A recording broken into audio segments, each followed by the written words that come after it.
J'ai tué ma femme d'une balle en plein cœur. Et pourtant, personne ne m'a arrêté. C'était un soir d'orage à Paris, sous les toits de Montmartre, où la pluie martelait les tuiles comme des coups de poignard. Elle gisait là, sur le parquet usé de notre appartement haussmannien, ses yeux grands ouverts fixant le lustre en cristal qui oscillait doucement. Et j'ai su à cet instant que le monde entier me jugerait fou, ou pire, innocent. Mais laissez-moi vous dire la vérité, je l'ai fait pour ma mère. Ma mère. Cette ombre fragile clouée à son lit dans la chambre voisine. Rongée par un cancer qui lui dévorait les os comme une malédiction biblique. Chaque nuit, depuis des mois, j'entendais les pas feutrés de ma femme, Élodie, qui se glissait dans cette pièce interdite. Au début, je croyais à de la compassion, une tendresse nocturne pour une belle-mère agonisante. Mais les murmures, ces rires étouffés qui filtraient à travers le mur fin comme du papier, m'ont rongé l'âme. J'ai installé la caméra cachée un mardi soir, après avoir feint une nuit blanche au bureau. Le petit œil noir, dissimulé dans le cadre doré d'un miroir ancien, a tout capturé. La première vidéo m'a frappé comme un uppercut. Élodie n'apportait pas de tisane ni de prière. Elle s'agenouillait au bord du lit, sa robe de soie glissant sur ses épaules pâles. Et elle chuchotait des secrets à ma mère, des secrets qui n'étaient pas les siens. Il ne sait rien. Maman, disait-elle, sa voix un velours empoisonné. Ton fils est aveugle. Comme toujours. Ma mère, les yeux mi-clos, hochait la tête faiblement. Un sourire complice aux lèvres. Complace? Non. Calculateur. Elle complotait. Contre moi. Je suis né à Lyon, dans une famille de soyeux ruinés par la crise de 2008. Mais c'est à Paris que j'ai reconstruit ma vie. Architecte modeste, je vivais dans l'ombre des cathédrales gothiques, dessinant des plans pour des riches qui ne me regardaient jamais. Élodie était mon étoile, une actrice ratée au théâtre de l'Odéon, avec des cheveux roux comme les feuilles d'automne dans le Luxembourg et un rire qui faisait fondre les cœurs. Nous nous sommes mariés à Saint-Sulpice, sous un ciel de plomb, avec pour témoins des amis qui ont tous disparu depuis, comme si le destin effaçait les traces. Ma mère, veuve depuis mes 10 ans, nous a bénis d'un regard froid. Elle n'a jamais aimé Élodie.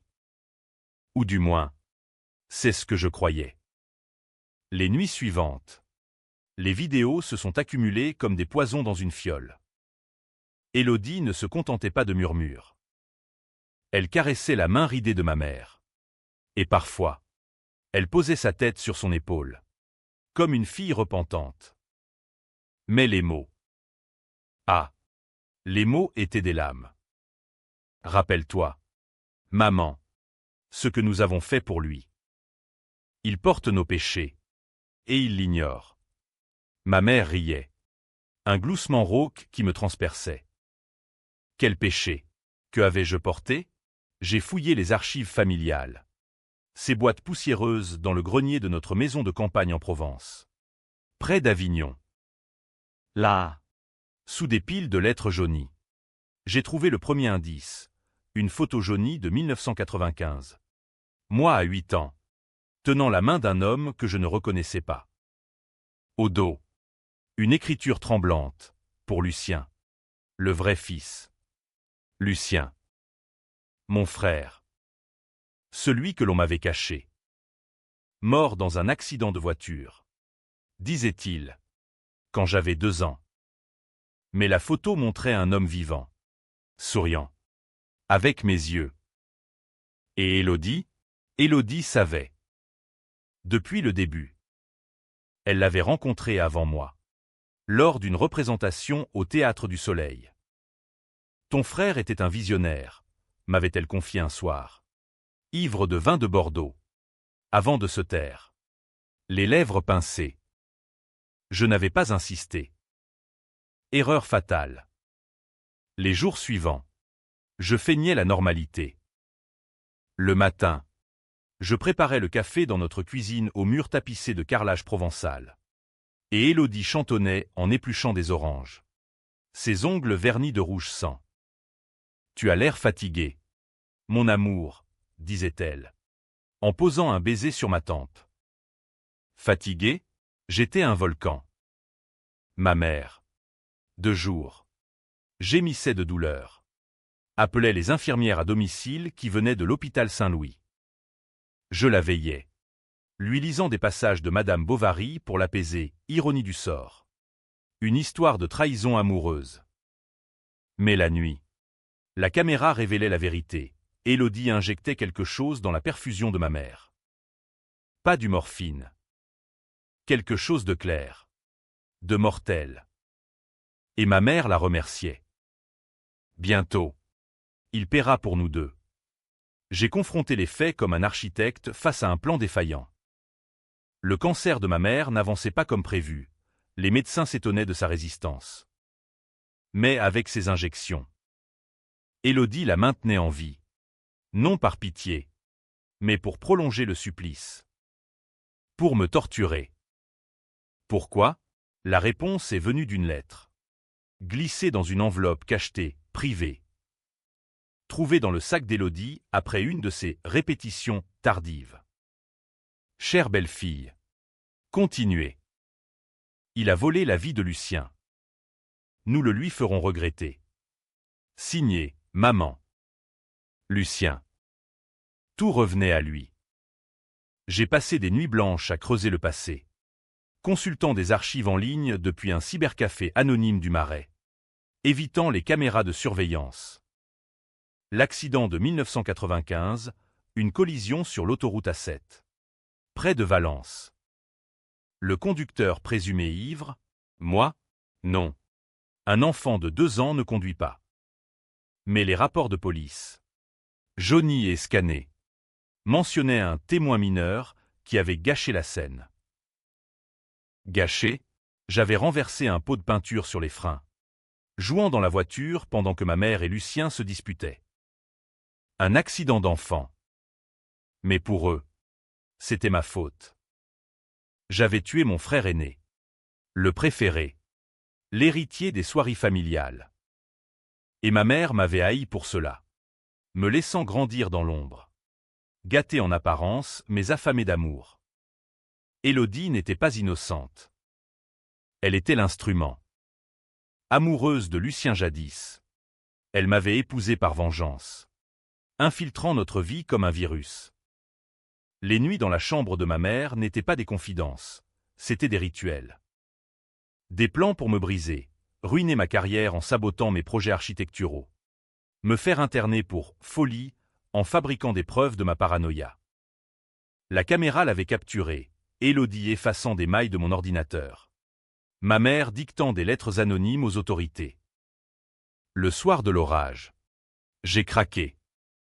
J'ai attendu qu'Élodie revienne de son atelier de théâtre. Imprégnée d'odeurs de tabac et de mensonges. Elle s'est déshabillée dans le salon, sa peau luisante sous la lumière tamisée des lampes Art Nouveau. « Viens, mon chéri », a-t-elle murmuré, tendant les bras. J'ai sorti le revolver, un souvenir de mon père. Acheté illégalement sur le dark web. Car en France, on ne plaisante pas avec les armes. Elle a ri. D'abord. Puis ses yeux se sont écarquillés quand j'ai appuyé sur la détente.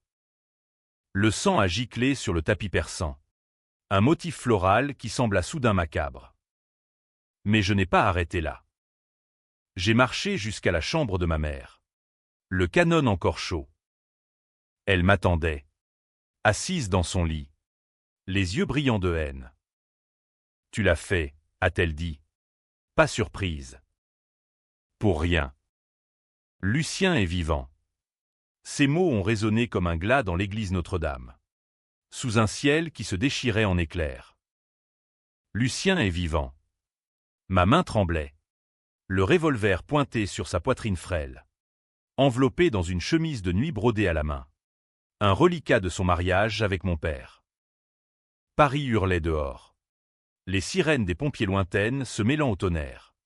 Mais dans cette chambre, le temps s'était figé. Ma mère, Cette femme que j'avais soignée comme un fils dévoué me fixait avec un sourire carnassier, comme la sorcière dans Macbeth. Oh Shakespeare, si français dans son tragique. Explique-toi, ai-je sifflé. La voix rauque d'un homme qui a fumé trop de gauloises en une nuit. Elle a ri. Ce rire de gorgone qui m'avait hanté dans mon enfance. Quand elle me punissait pour des riens en m'enfermant dans le grenier lyonnais, entouré de bobines de soie moisie. Pose ce jouet, mon fils. Et écoute. Lucien n'est pas mort en 1995. C'était un mensonge pour te protéger, ou plutôt, pour te contrôler. Les pièces du puzzle se sont assemblées dans mon esprit embrumé, comme un plan d'architecture qui prend forme sous le crayon. L'accident, pas une collision fatale, mais une mise en scène.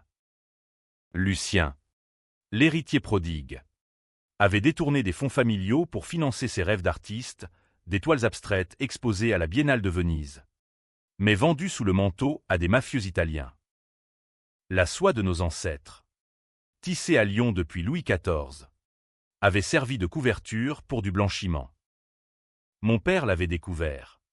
Et dans la fureur, il avait menacé de tout révéler. Lucien, paniqué, avait forcé la voiture sur l'autoroute, simulant un crash. Mais au lieu de mourir, il s'était enfui en Italie, avec l'aide de ma mère. Elle avait tout orchestré, falsifié les certificats de décès, payé des flics corrompus dans la Drôme pour clore l'enquête. Et moi, le petit frère innocent, j'avais été désigné coupable. L'enfant a joué avec les freins, avait-elle juré aux autorités, me chargeant d'un crime que je n'avais pas commis. Gan titaille, comme dans les drames de Racine, où les fils expient les péchés des pères. Élodie savait tout. Elle avait rencontré Lucien à Florence, lors d'une exposition où il vivait sous un faux nom, peignant des toiles qui valaient des fortunes sur le marché noir. Amoureuse et perdue, elle avait promis de le venger en épousant son meurtrier. Notre mariage n'était qu'une farce, les nuits d'amour, les voyages à Deauville, les dîners aux chandelles chez l'ami Louis, tout pour me hanter, pour me rappeler que j'étais un imposteur. Les injections nocturnes, pas du poison, mais un sérum expérimental volé à l'Institut Pasteur, pour prolonger la vie de ma mère et lui permettre de voir ma chute. Nous allions te faire accuser de maltraitance, a-t-elle avoué, ses yeux luisants comme des perles noires. Élodie avait déjà les preuves, des bleus fabriqués sur mon corps, des témoignages de voisines soudoyées dans le quartier des Batignolles. J'ai baissé le revolver. Mais la rage bouillonnait en moi comme un cassoulet trop mijoté. Dehors, la Seine gonflée par la pluie léchait les quais. Et je me suis vu dans le miroir, ce miroir complice de la caméra, un homme brisé. Les cheveux en désordre. La chemise tachée de sang. Où est-il ? Ai-je demandé. La voix un murmure. Ma mère a haussé les épaules, feignant l'indifférence. En Toscane. Peut-être. Ou à Paris même. Qui sait ? Il te surveille. Comme un fantôme. Les jours suivants ont été un tourbillon de mensonges et de filatures. J'ai enterré le corps d'Élodie dans le bois de Boulogne. Sous une averse qui effaçait mes traces, un enterrement païen. Sans prêtre ni absolution. Comme dans les romans de Simenon où les coupables fuient dans l'ombre. La police a conclu à une fugue. Votre femme a des amants partout, m'a dit l'inspecteur au commissariat du 18e. Un flic bedonnant imprégné d'odeur de croissant. Ma mère, alitée, feignait l'ignorance. Mais ses yeux me défiaient. Tue-moi si tu oses. Mon fils. Tu es faible. Comme toujours. J'ai décidé de traquer Lucien. Les indices étaient éparpillés comme des croûtes de pain dans les ruelles de Belleville. Une carte postale anonyme glissée sous ma porte, représentant la tour Eiffel au crépuscule. Avec au dos, frère. Le sang appelle le sang. Élodie avait laissé des traces, un collier en or. Gravé, elle et caché dans son tiroir à bijoux. Je l'ai fait expertiser chez un antiquaire du Marais. Un vieux renard nommé Monsieur Duval, qui a pâli en voyant l'inscription. Ça vient d'un atelier florentin. Votre frère? Les rumeurs disent qu'il est revenu. Sous le nom de Lucas Rossi, organisateur d'expositions underground à la Villette. La traque m'a transformé en ombre. Je dormais peu. Hanté par les vidéos, Élodie et ma mère riant de ma naïveté. Planifiant ma ruine. J'ai saboté ma propre vie pour mieux les piéger, démissionnant de mon cabinet d'architecture près de la place de la Concorde. Vendant notre appartement pour financer des détectives privés.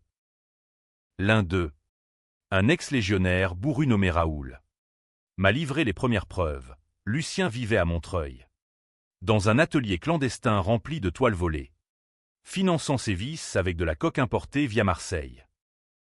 Pire, il couchait avec Élodie depuis des mois. Des rendez-vous discrets dans des motels de la banlieue, filmés par des caméras de surveillance piratées. Mais le twist m'attendait au cœur de la nuit. Quand Raoul m'a appelé « Votre mère ». Elle n'est pas mourante. C'est une mise en scène. Le cancer? Fictif. Des docteurs complices. Payés grassement. J'ai raccroché, le cœur cognant comme un tambour de la Bastille. Ma mère, cette actrice de bas étage, avait feint l'agonie pour me manipuler, pour me forcer à tuer Élodie et ainsi me damner. Gan Titaï, encore une fois. J'étais le bouc émissaire éternel. Le soir où j'ai confronté ma mère, revolver en main, elle s'est levée, agile comme une panthère, et a sorti une seringue de sous son oreiller.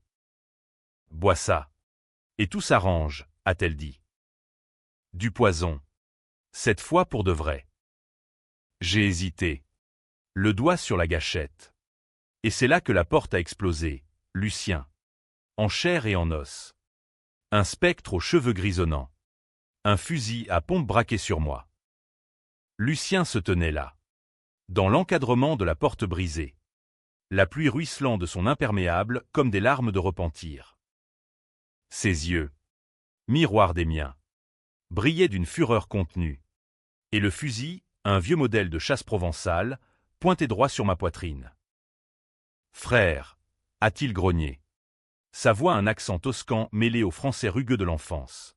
« Pose ton arme. » Maman nous regarde. Ma mère, derrière moi, s'est redressée, un sourire triomphant aux lèvres. Comme si elle dirigeait une scène de Les Liaisons dangereuses, Valmont et Merteuil réunis dans leur perfidie.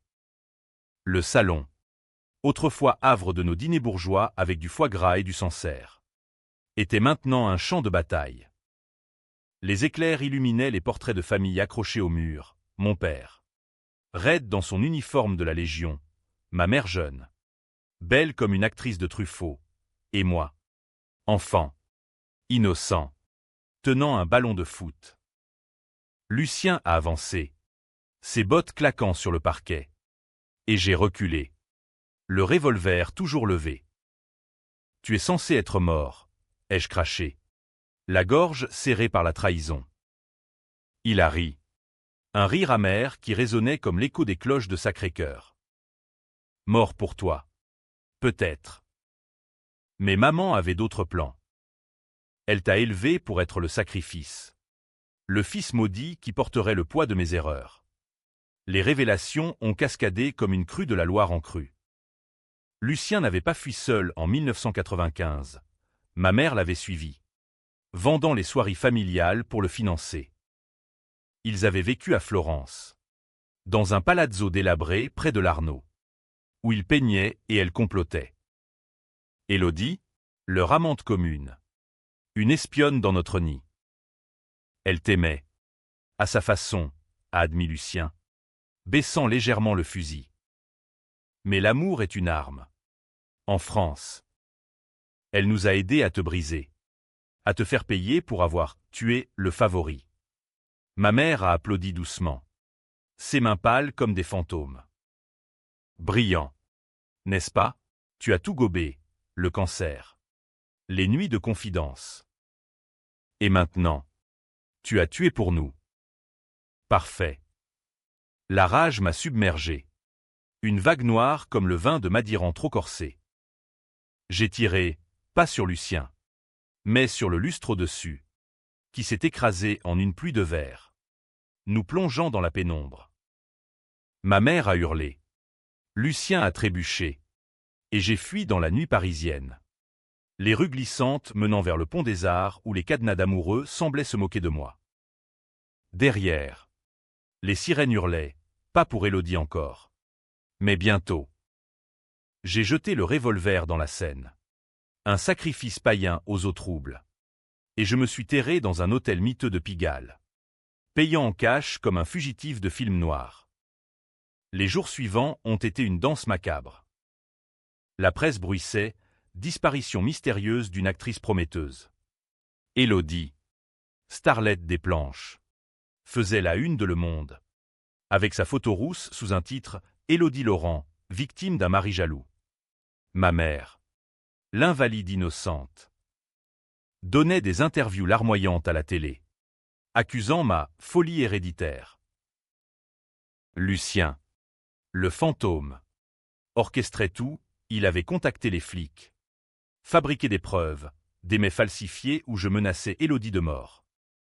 Tu paieras, murmurait-il dans un message vocal anonyme, que j'écoutais en boucle sur un burner phone acheté au marché aux puces de Saint-Ouen.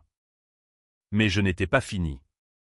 J'ai recontacté Raoul, le détective, qui m'a fourni un dossier, des preuves de corruption. Ma mère n'était pas seulement actrice. Elle était une arnaqueuse professionnelle, impliquée dans des escroqueries aux assurances depuis les années 80, se faisant passer pour malade pour toucher des indemnisations. Le cancer. Un rôle récurrent, avec des docteurs véreux de la banlieue lyonnaise. Lucien, lui, n'était pas un artiste pur. Ses toiles cachaient des messages codés pour un réseau de trafiquants d'art, liés à la mafia corse. Élodie avait été leur mule, transportant des faux Picasso lors de nos vacances en Corse. Le plan de revanche s'est dessiné dans mon esprit comme un blueprint maudit. Pas de violence brute, trop vulgaire, trop américain. Non. Une vengeance à la française, subtile, psychologique, empoisonnée de doutes. J'ai commencé par Lucien. Infiltrer son atelier à la Villette sous un faux nom. Pierre Duval. Un collectionneur d'art. Les nuits enfumées d'encens et de joint. J'ai écouté ses vanteries. Mon frère, un lâche.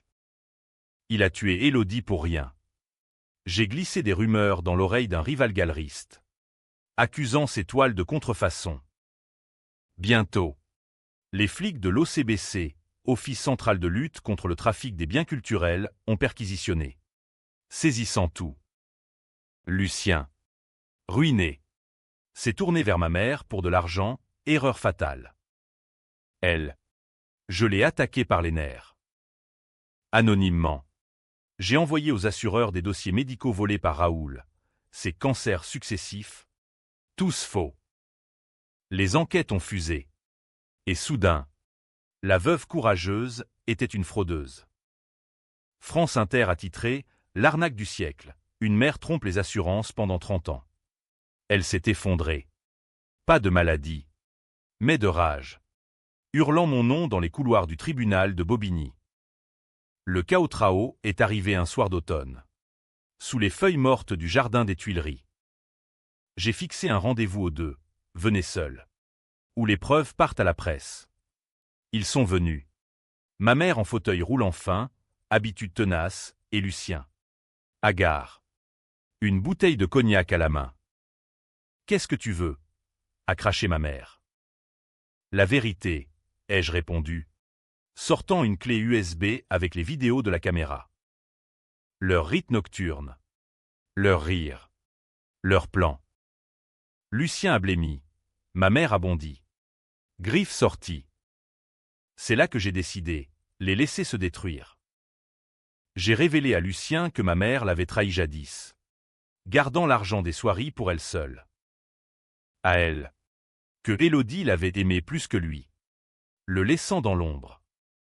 Ils se sont jetés l'un sur l'autre. Mots comme des coups de couteau. jusqu'à ce que Lucien sorte son couteau, un stiletto italien, et la blesse au bras. Le sang a coulé. Vrai cette fois. Et j'ai filmé. Impassible. Mais le choix m'a déchiré. Appeler la police. Ou les laisser s'entretuer. Les lecteurs, vous vous diviserez. Justice ou vengeance. Le sang de ma mère goûtait sur les graviers des Tuileries. Un rubis sombre sous la lumière jaunâtre des réverbères.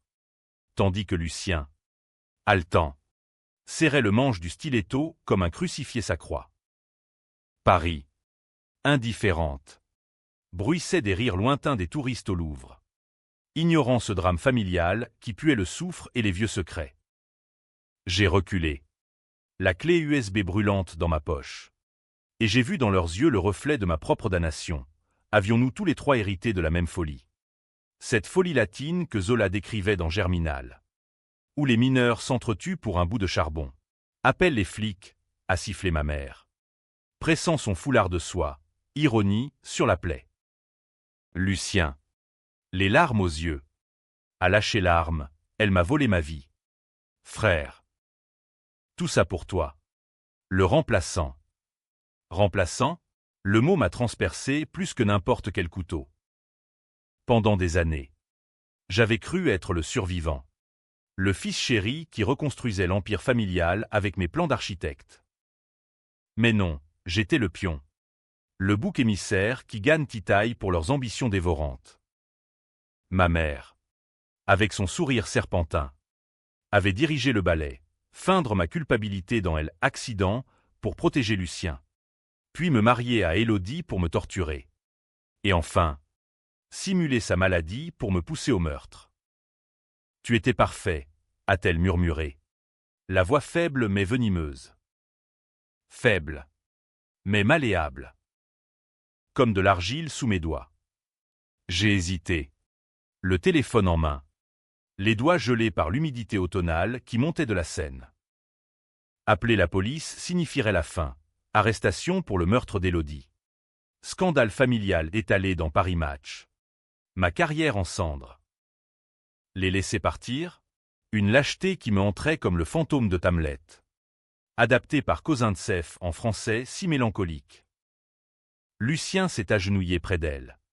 Un geste presque tendre. Et a chuchoté, « Maman, pardonne-moi ». Elle a craché du sang, ou était-ce du théâtre? Et répondu, « Jamais.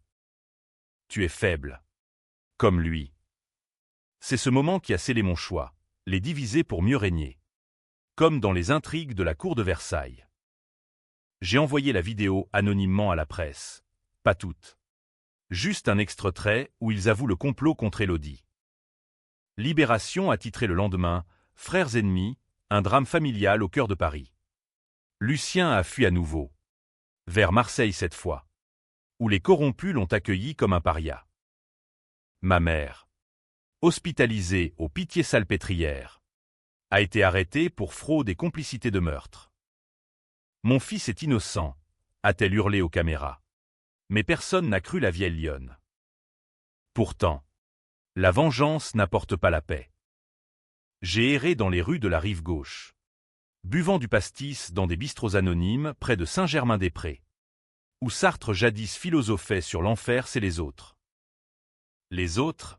Oui, les amis qui m'évitaient. Les collègues qui murmuraient, meurtriers, dans mon dos. Raoul, fidèle mercenaire, m'a averti, les flics te cherchent.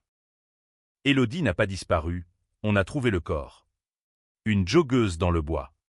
Attirée par les corbeaux. L'autopsie, balle en plein cœur. Pas de doute. J'ai fui vers le sud. En Provence. Dans la maison familiale près d'Avignon. Où les champs de lavande pourrissaient sous un soleil pâle.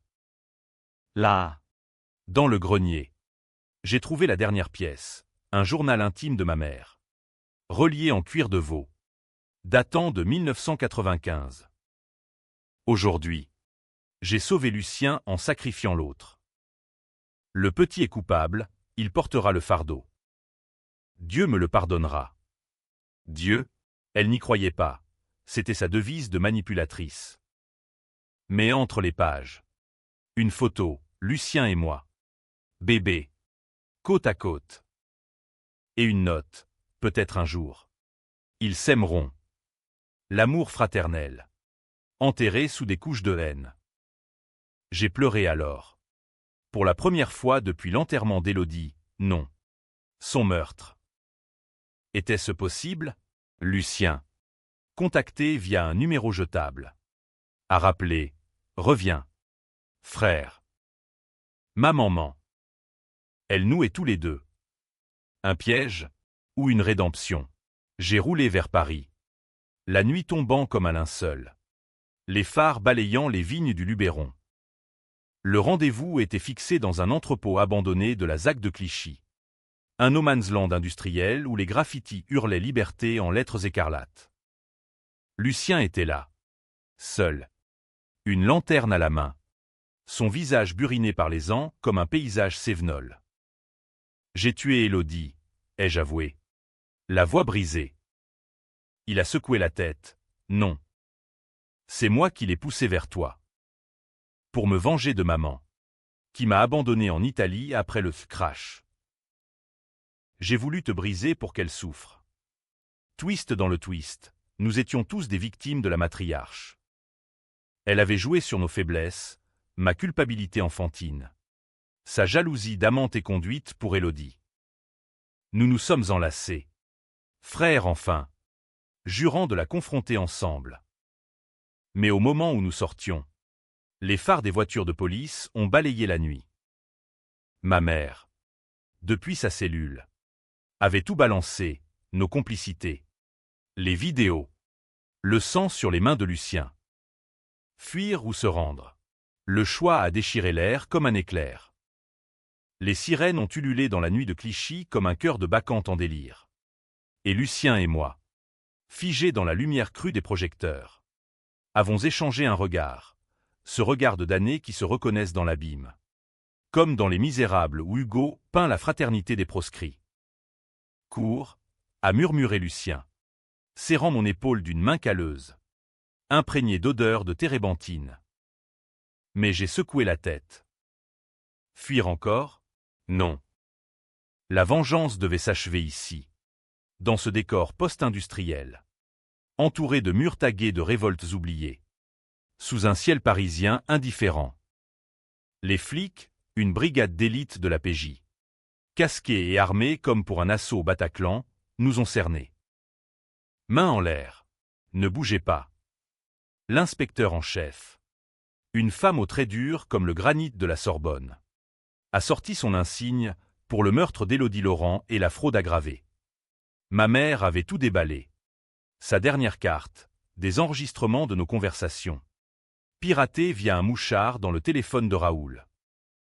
Elle nous vend pour sauver sa peau, a ricané Lucien, jetant son couteau au sol dans un geste théâtral. Au commissariat central.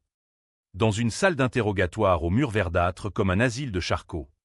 La vérité a éclaté comme une bulle de savon. Ma mère, extradée de sa cellule, nous a affrontés à travers un miroir sans teint, une confrontation à la Rashomon, où chaque version est un mensonge. Vous êtes des monstres, a-t-elle hurlé, sa voix amplifiée par les haut-parleurs. Lucien, tu as volé l'héritage, toi, petit. Tu as tué ton frère par accident. J'ai tout fait pour vous protéger. Protéger? Un rire nous a secoués. Frère contre frère. Unis dans le dégoût. Les preuves ont déferlé, les vidéos de la caméra. Les journaux intimes. Les transferts bancaires vers des comptes italiens. Élodie, autopsiée, révélait des traces de drogue, pas innocentes, mais victime collatérale de notre folie familiale.